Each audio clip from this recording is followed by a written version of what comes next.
Today we'll paint a huge miniature from Ghamak and we'll use Army Painter Speedpaints and Warpaints Fanatic. Today I'll talk you through the painting of this big miniature, why I use certain paints, why I use war paints, or why I use speed paints in certain parts of the miniature. I tried to paint this miniature in a couple of days, but I had to paint an orc in the middle of the painting process. I'm Don, welcome to my channel. This channel is supported by all these awesome brands. And special thanks to Army Painter for making this video possible.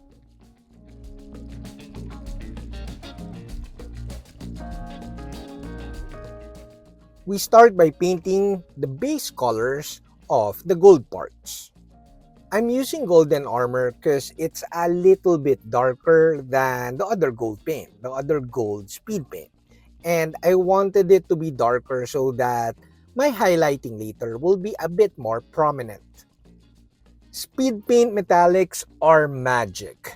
You could do a single coat over a light colored primer and it looks pretty good. Definitely pretty good, especially if it's just your base color and you plan to do highlighting with Warpaints Fanatic metallics later. Also, I realized that the speed paint metallics are pretty durable. Now we shift to painting the blue parts. I'm using Warpaints Fanatic here because the blue parts are not that detailed.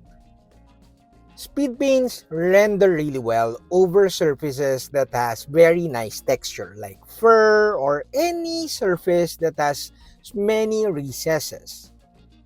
So since the blue parts of this miniature is not very textured, I decided to simply paint a flat base color for the blue parts.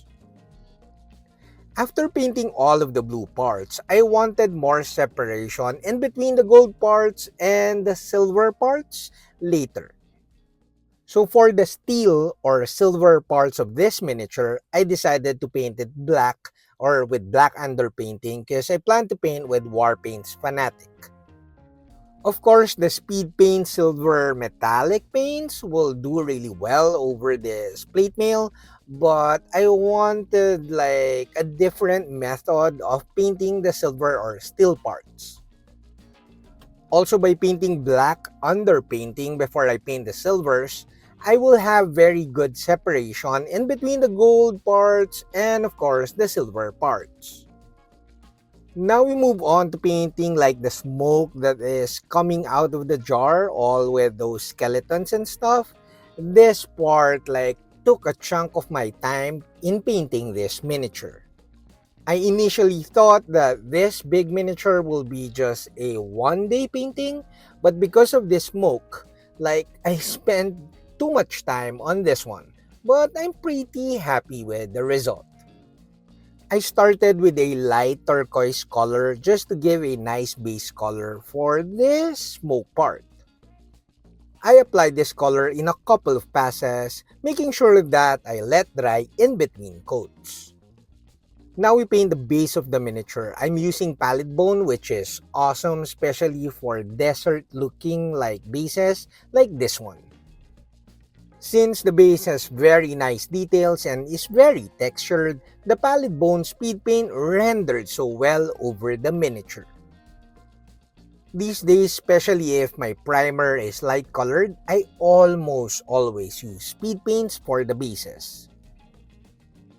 I did some highlighting and layering over the base, although I did not record it on film, and I used some ochres and tans and warm grays. Now we are finished with the base colors of the miniature, but I'm not happy with the color of the smoke.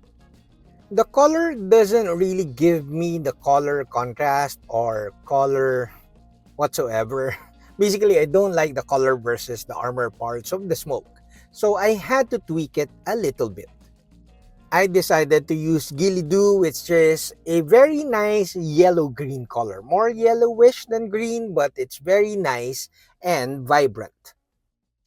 I thinned the speed paint with a little bit more water than usual because I was afraid to oversaturate the painting, and then eventually apply this color into thin coats.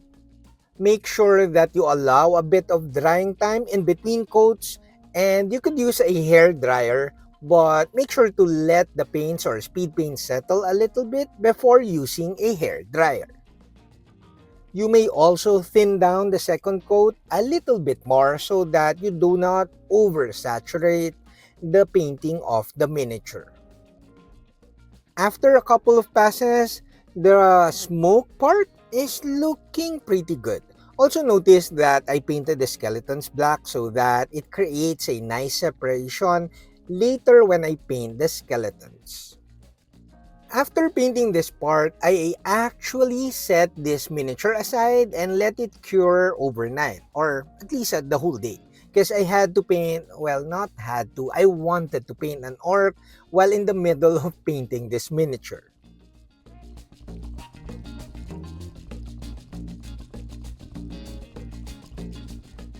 So now we're finished with painting with speed paints, and I want more definition with the other parts of the model or the miniature. So we'll shift to painting with Warpaints Fanatic. Like I said earlier, speed paints renders well if the surface of the miniature is very textured or has very nice details and deep crevices.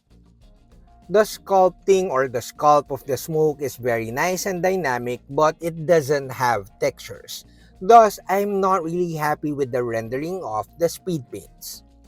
So now you see in the video, I had to do layering and really clean up the painting on this part of this miniature. I'm using the vibrant green striad and it's looking really nice. I love these colors. I will use this in my future painting of goblin or some kind of orc. So you see in the video, I'm just painting over the raised area of the smoke so that it has more volume and it will look cleaner than just with speed paints. Also, you'll notice in the video that I'm not really blending, I'm not glazing or making sure that all the colors are blending. What I'm doing is just painting along the shape of the sculpt. By painting along the shape of the sculpt or the smoke, I don't really need to blend, or at least I don't feel like I need to blend. Because my paint strokes, not brush strokes, but my paint strokes are like complementing the shape of the model. You could see in the video, although I'm using a big number 2 brush from Redgrass, I'm painting like multiple strokes in one area. This gives me a little bit more detail in terms of the actual painting, even though the areas I'm painting doesn't have that much detail. Other than adding more interest to the painting, my paint strokes gives more movement to the overall look of the miniature. Again, I'm not glazing at this point. I'm just painting with multiple layers of like strokes that complements the shape of the miniature. And I did not thin the paints too much because I want the painting to be faster. So it's very sketchy, very painterly.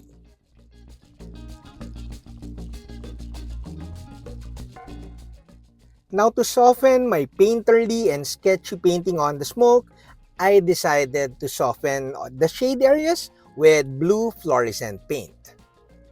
I applied the blue fluorescent maybe around 2 to 3 passes, making sure that I let dry in between coats.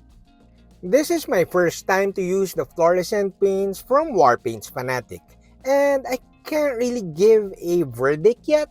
I need a couple more times of using this before I could give you my impression. Although, my initial impression is of course very good. Now here I decided to use yellow fluorescent paint to soften the highlight areas of the painting of the smoke. The fluorescent paints made the painting look more vibrant, and of course, a couple of passes will smoothen down your layering, your earlier layering. If you're not into fluorescent paints, the vibrant green triad is more than enough to give you a very nice finish to this smoke. And you could finish up with ice yellow as usual. But the fluorescent paints kinda gave a nice dimension to the painting. My initial plan was to paint the metallic parts pretty good or really good. But after painting the smoke area, this became the main part of this miniature. And honestly, I got a bit lazy with the painting of the metallic parts because of the print lines. I think I need to get my own 3D printer very soon.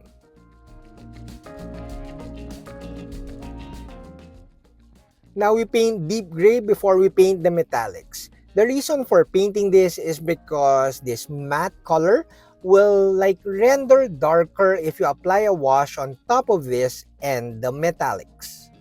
So this deep gray is actually our base color, a dark base color. And we'll use the actual metallics for scuffing or scratches and definitely edge highlights. We're painting this gray in a very sketchy manner, but we're painting it mostly on the edges and of course where we think the highlights would fall. As long as we paint this gray color with highlighting and the source of light in mind, this will complement our metallics later. This painting is really quick because you don't need to be meticulous, especially for your foundation colors. Now, before we go back to metallics or we go to painting the metallics, we finish off the blue cloth and blue parts of the miniature. So here, it's just a matter of layering up towards the highlights, painting mostly on the edges, and of course, the raised parts or raised areas of the miniature. This triad is very good, it's very nice and vibrant, and it's a matter of just layering it up on top of each other to create good volume and contrast. Now for the headdress, it's a little bit too plain, so I had to define where I think the highlight should fall, or basically where I think the highlights will look good. I did not extend this triad with a lighter color for the highlights because I don't want the blue color parts of this miniature to be brighter than the gold parts. Also, I don't want the blue parts to look super good because it will overwhelm or it will outshine the skin.